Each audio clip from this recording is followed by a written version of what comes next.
All right, so we're in live setup. Yes. Welcome back, Aaron Dar. Welcome back, Aaron. I'm so happy to be here. You're so handsome, and you look so old. Handsome? Old, how dare you? How dare you?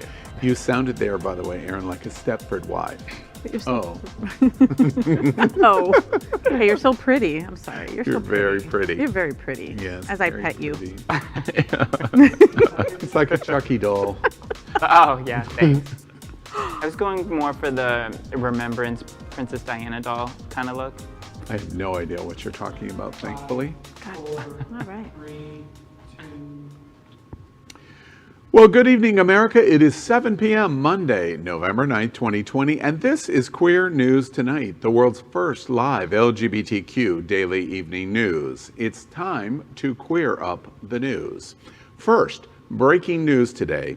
We see the first signs that COVID-19 pandemic may have an end in sight now.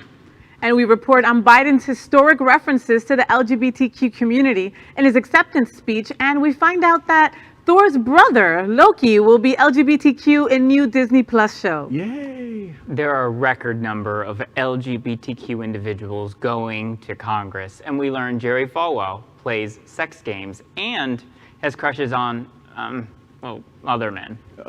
Just other men. Well, good evening, America. It's 7 p.m. Monday, November 9th, 2020, and it's time to queer up the news. We are literally out of the closet and into the headlines. So many of your stories we're going to tell this evening on Queer News Tonight. The world's first live daily queer evening news show. Out of the closet and into the headlines on Q News Tonight. Well, thank you for joining Queer News Tonight. We are live and unedited. This is a live LGBTQ evening news show, so you can see everything that's going to happen. It's unedited. This evening, we bring you the news of and a perspective from the LGBTQ community. I'm your anchor, Al Ferguson, and welcome guest anchor back. Yay. Aaron Dar. Well, we'll decide that at the end of the show, actually. Aaron is on the board of directors of the World AIDS Museum. He's a political operative and an expert in politics and is finishing his degree and preparing to go to law school. Welcome this evening, Aaron. Yes, thank you. And next up is guest anchor, Faye. What? She's out, she's proud, and she's certainly loud. She's a Latina to be reckoned with, half Puerto Rican, half Colombian, 100% freaking New Jersey. She has the popular blog and YouTube channel, Faye What? So welcome, Faye. Hola, mi gente. Hi. I'm sorry, what did you say? I said hello, people. Oh, okay. That was a joke. Tonight we begin with queer headlines. The LGBTQ community in America is diverse, while the LGBTQ community around the world is vast. And we're going to bring you the bullet points of the queer news for today, Monday, November 9th, 2020. We begin by queering up Vote 2020 and reporting Joe Biden includes an LGBTQ salute to our community in his first speech as president-elect. Watch this. I'm proud of the campaign we built and ran. I'm proud of the coalition we put together. The broadest and most diverse coalition in history. Democrats, Republicans, Independents, progressives, moderates, conservatives, young, old, urban, suburban, rural, gay, straight, transgender, white, Latino, Asian, Native American. I mean it, especially for those moments, and especially for those moments when this campaign was at its lowest ebb. The African American community stood up again for me. You've always had my back, and I'll have yours. Well, after the news spread that former Vice President Joe Biden had won Pennsylvania and then later Nevada, becoming the president-elect, Biden and his running mate Kamala Kamala Harris, made their first official speeches in an event in Wilmington, Delaware, Saturday. After Harris spoke, Biden took to the stage to give a sweeping speech acknowledging the large coalition his campaign had built, pledging to be a president for all, and promising to begin addressing the ongoing pandemic as early as today. He said, "Folks, the people of this nation have spoken. They delivered us a clear victory, a convincing victory, a victory for we the people. We've won with the most votes ever cast for a presidential ticket in the history of the nation, 74 million, end quote. In that speech, Biden said that his win came as a result of building an inclusive coalition of supporters, of which he was very proud. He said, quote, the broadest and most diverse coalition in history, he called it. Democrats, Republicans, independents, progressive, moderates, conservatives, young, old, urban, suburban, rural, gay, straight, transgender, white, Latino, Asian, Native American. The remark is believed to be the first time that the trans community specifically was mentioned in an acceptance speech by a president-elect. It takes a step beyond Barack Obama's 2008 speech, which was the first time in presidential history a president-elect mentioned the gay community. Biden went back to that well later saying, quote, we must make the promise of the country real for everybody, no matter their race, their ethnicity, their faith, their identity, or their disability. Identity is likely a reference to gender identity. What a wonderful speech, guys. I was so moved. I had chills. I laughed. I cried. And Kamala Harris, what an amazing speech that she started off with when she said, you know, I might be the first woman to be VP, but I won't be the last. Oh my God. And what grace Biden had. Like, I felt like he was talking to me. I loved it. I loved it. Yeah, I mean, let's take a moment to unpack this and be real. This has just been 4 years of complete and total loss for this country on many fronts, especially in wake of the coronavirus. You know, I, with my faith, personally believe that God puts people in leadership positions in the time in which they're meant to lead. Nobody understands tragedy or loss better than Vice President Joe Biden, now President-elect Joe Biden. We all know that. We have suffered so much loss, over almost 240,000 Americans just this year due to coronavirus. Lost in so many ways. I really do firmly believe that God put Joe Biden in the path of America to be president in the time that we needed him to lead most, truly. You know, I am a fervent believer that symbols are power. Mm-hmm. Symbols help motivate us into whatever the next steps of our history are. I firmly believe also that if Donald Trump was reelected, you would not hear the word gay, queer, much less the word transgender. It's an indication that Biden from the first moments and Kamala from the first seconds is going to propel us in the next 4 years to a new place, not just for the LGBTQ community, but for all of us. Amen. Now let's queer up entertainment. Gay icon Julie Andrews reveals how she was caught kissing Carol Burnett by the First Lady in the 1960s. Gay icon Julie Andrews has revealed that she was once caught kissing legendary U.S. comic Carol Burnett in front of the First Lady at a party in the 1960s. The Sound of Music star, who is 85, recalled the story on Thursday's episode of The Kelly Clarkson Show, explaining that it happened at a benefit event that happened to be held in the same hotel as Lyndon B. Johnson's presidential inauguration. As Andrews and Burnett waited for their other friend, Mike Nichols, to arrive, they decided to, quote, do something silly, end quote, as a prank. The two stars shared a playfully, quote, big embrace, end quote, in front of the elevator. Andrews said, quote, eventually a lady got out. Carol swears it was the First Lady, Lady Bird Johnson. The lady went down the hall and realized it might be us, and she came right back. By this time, Carol was laughing so hard that she went around the back of the sofa we were sitting on because we both had tears running down our faces at being so silly. When the woman doubled back and approached the women, they realized it was indeed the new First Lady, Lady Bird Johnson. The First Lady then asked, quote, excuse me, are you Carol Burnett? End quote. Great story. Next, we continue to queer up gay culture. The Oxford English Dictionary amends sexist definition of the word woman to LGBT-inclusive version. The world-famous dictionary previously described women as, quote, a man's wife, girlfriend, or lover, unquote.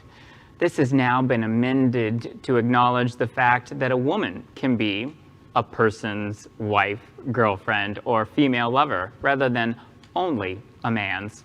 The entry for man has also been amended to include the same gender-neutral terminology, while many other terms relating to sexual attractiveness and activity have been revised. The Oxford English Dictionary is the most utilized reference guide for English words and phrases in the entire world. I think it's bravo to the Oxford Dictionary. Again, symbolic changes lead to change. And to indicate this definition to be inclusive of regardless of the sexual orientation of your attraction or relationship with is a step in the right direction. They also changed the word bitch. They also changed the word bint and besom, which also used to signify a reference to a woman in a derogatory way. So they also got rid of those words.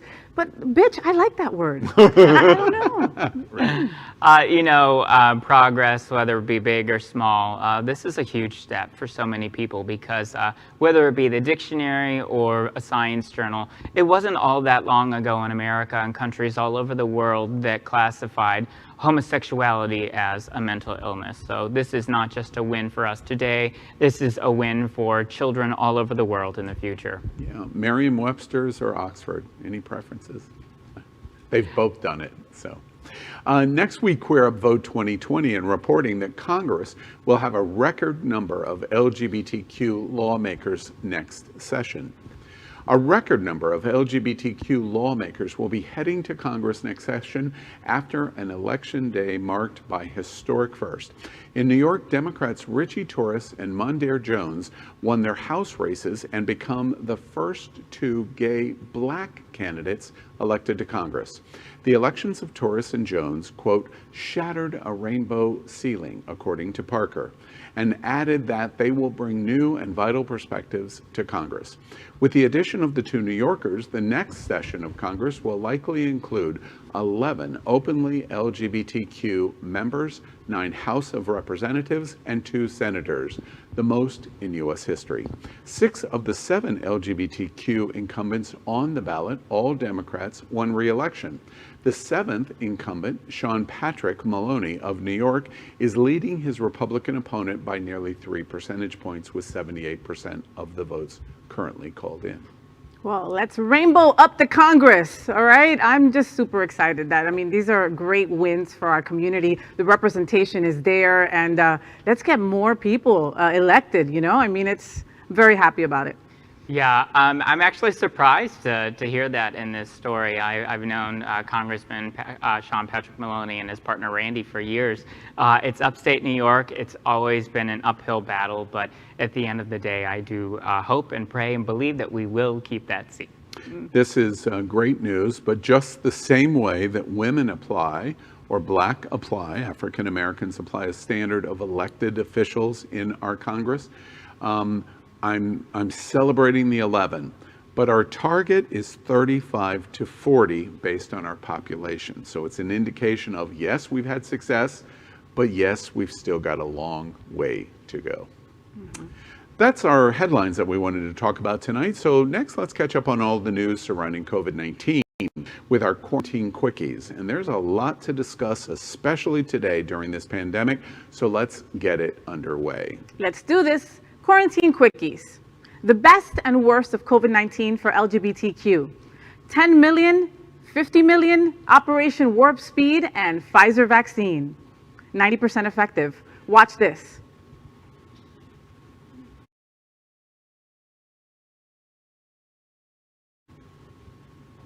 Today may be one of the biggest days of coronavirus pandemic since the news in January that it existed.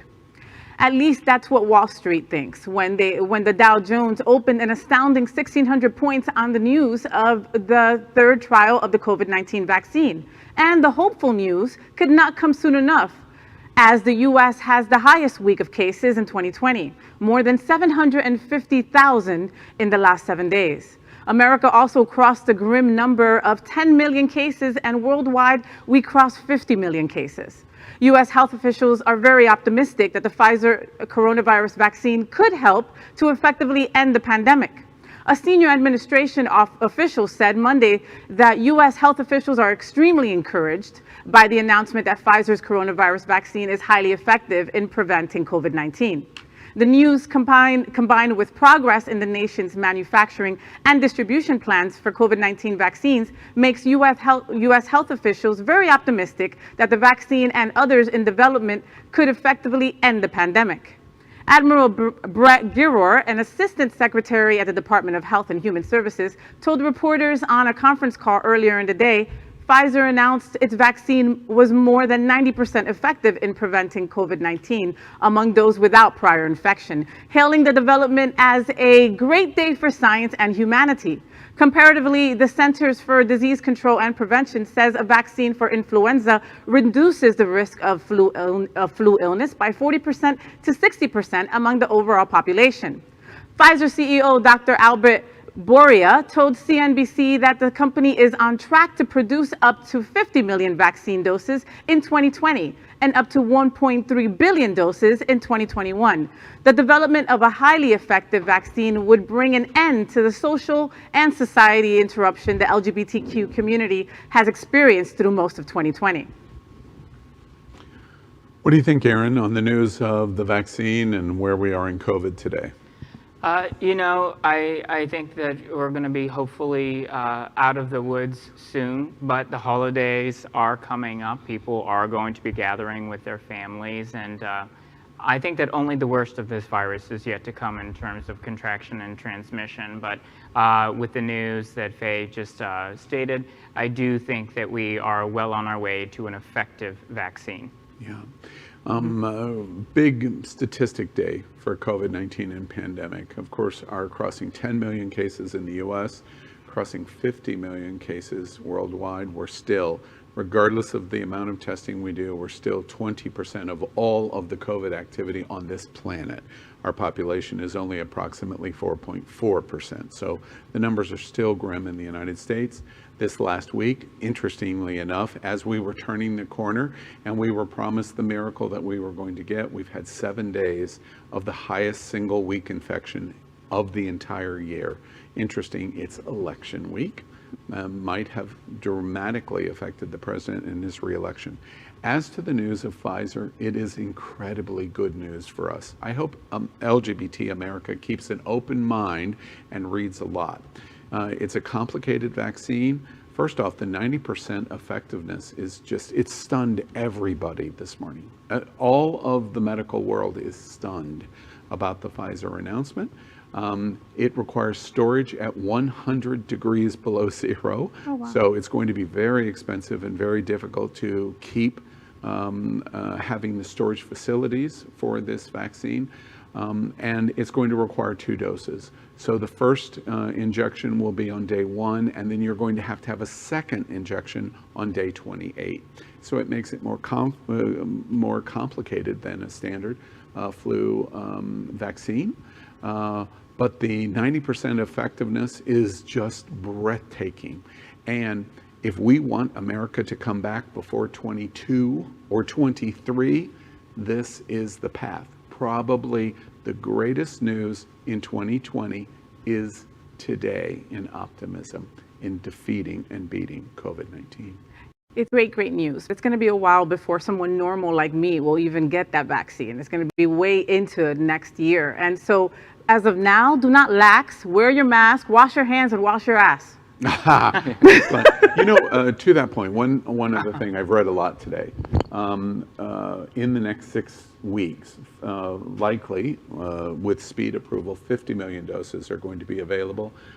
First responders, elderly, healthcare workers, etc., are the ones that are going to get it first.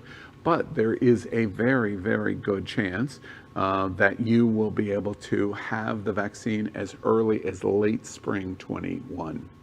March, April, May is the target, so not as long as we may think. All right, so let's welcome to week 10 of LGBTQ Money Talks, where every Monday we will take viewer questions about finance and the economy and ask our professional to weigh in so that you can be more confident with your money. Our first viewer asks, the Supreme Court has a hearing on striking down the Affordable Care Act, Obamacare, tomorrow, and I'm worried about losing my health insurance. What do you think is going to happen? You know, and before you do, I want to make sure that we introduce David Treese from Cetera. David has been with us for 10 weeks. Do you feel any older in doing this in the midst of COVID and elections and finance? It's been great. Yeah, good. All right, so let's jump in on what the Supreme Court says is. Well, I'm optimistic, so I'll tell you why. But first of all, what is the issue? Tomorrow is this issue goes before the Supreme Court about possibly striking down Obamacare, the Affordable Care Act. That decision is not going to come, though, until next year, the spring, maybe as late as June. So there's some time. And the real issue is a technical legal one, so that means there's all sorts of possible different outcomes. As you may recall, with the Obamacare, there was a mandate to buy insurance and a penalty if you didn't buy it. And that's the issue here. John Roberts had ruled that Congress does have the right to do this because it's basically a tax.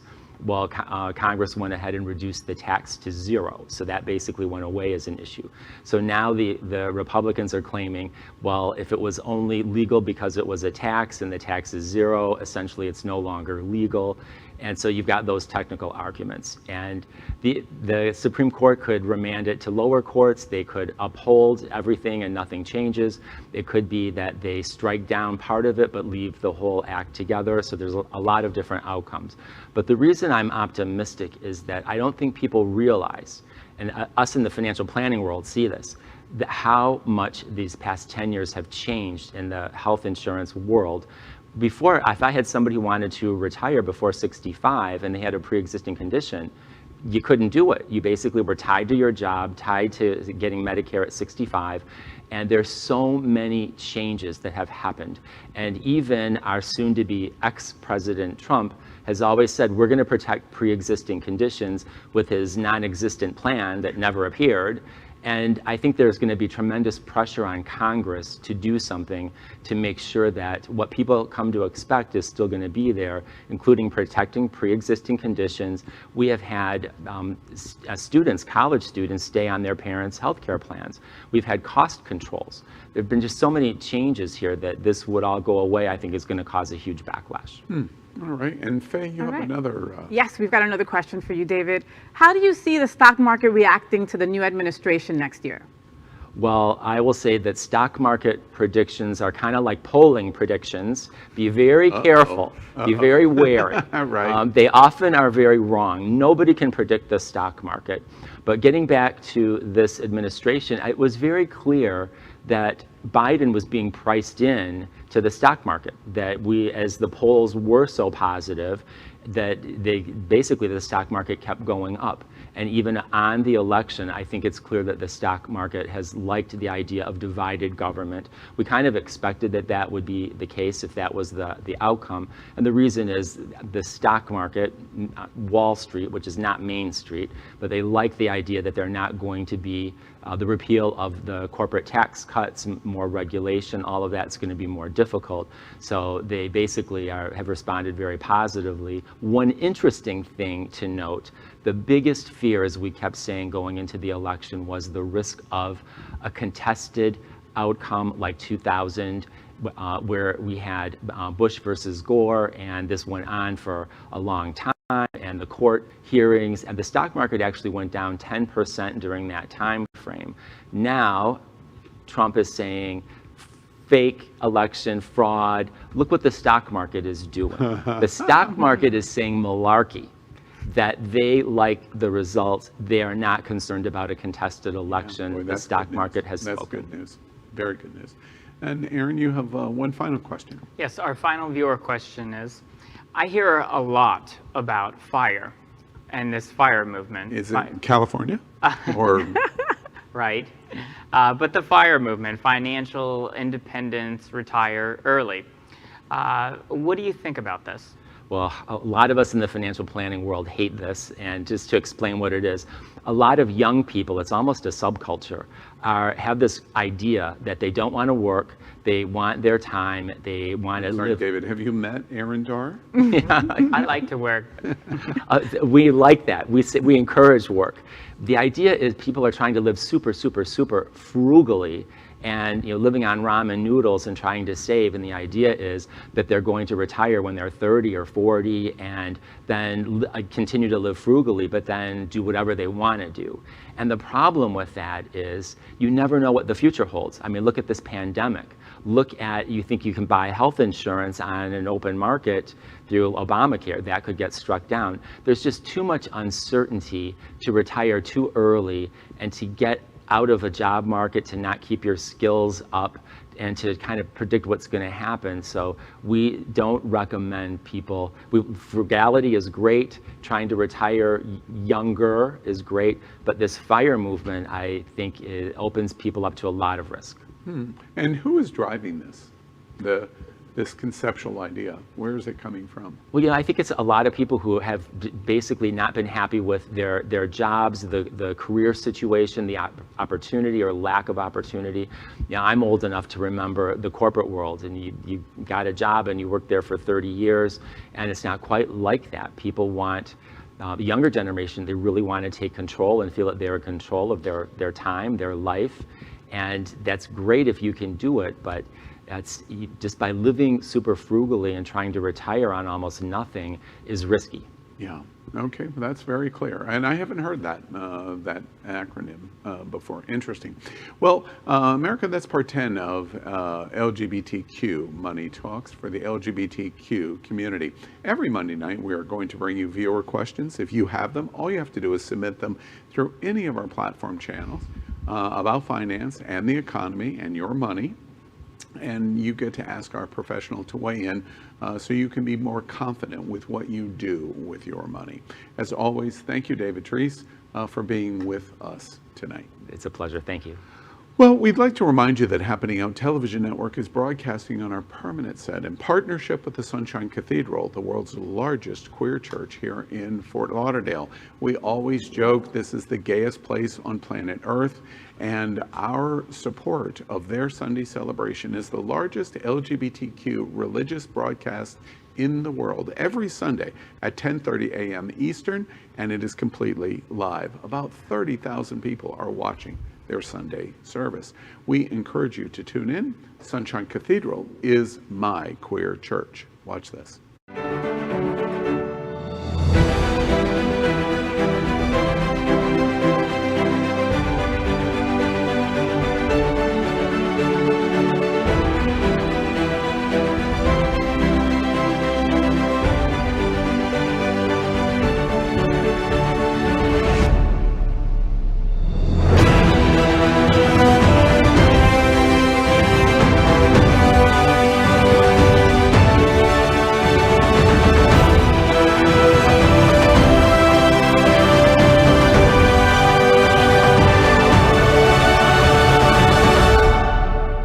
Reverend Dr. Ann Atwell, Minister of Connections. Sunshine Cathedral is my queer church. I love Anne.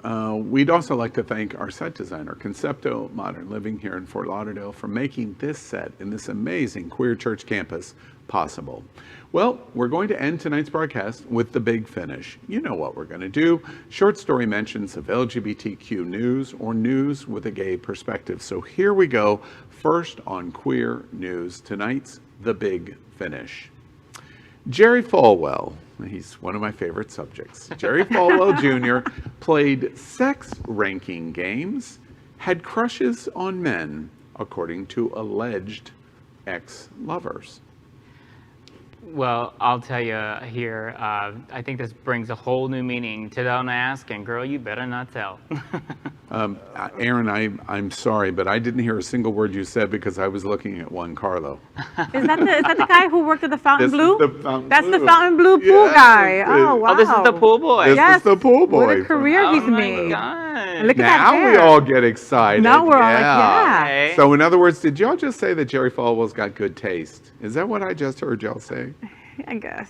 And men, just not politics or religion. Or life or suits or anything like that. But the only thing that I have to say, wait, that's a lie. I have lots of things to say, and I've been saying them for months and months and months. But the only thing tonight I have to say is the one thing that I wish, and this is the only time you're ever going to get this out of my mouth ever in my life.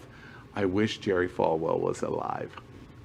I just wish he was. Oh, yes. God. Yes, good Awful. point. The big finish. Thor's brother Loki is LGBTQ. Have you heard? Well, that's what's going to happen in the new Disney Plus series with male love interests. Ooh, he's cute. I mean, he's nothing next to Thor, guys, I was but gonna he's say, wait. Well, I think this is important when you include LGBT people in storylines, especially that are targeted towards children in their impressionable and early childhood development years. You normalize what it looks like and what it means to be LGBT. So this is such a win for children. Yeah, Definitely. And Aaron, I'm curious, your favorite Avenger character is who? I've never seen this movie. God. The last movie I saw was Judy, and I went Wow. with a friend, and it was at an AMC movie theater, which the seats like recline back, and you can order Aaron, wine. I didn't hear a name. Aaron. I'm I don't coming have back. a name, so the answer is Judy Garland. Six pass. Got it. All right. Just What so we're is clear. Judy Garland? What is is- Judy Garland? All right. Faye, you like Loki? I'm all for it. All for it. Disney Plus, keep on representing us. Yes, yes, yes. I only bought you for Hamilton. Now I'll keep on watching things. Yeah. Okay. Okay. All right. In the big finish, big news. Alex Trebek, admired host of Jeopardy, dies at 80. Before we talk about it, watch this beautiful moment. They're dealing with famous phrases and this clue. In the title of a groundbreaking 1890 expose of poverty in New York City slums, these three words follow: how the.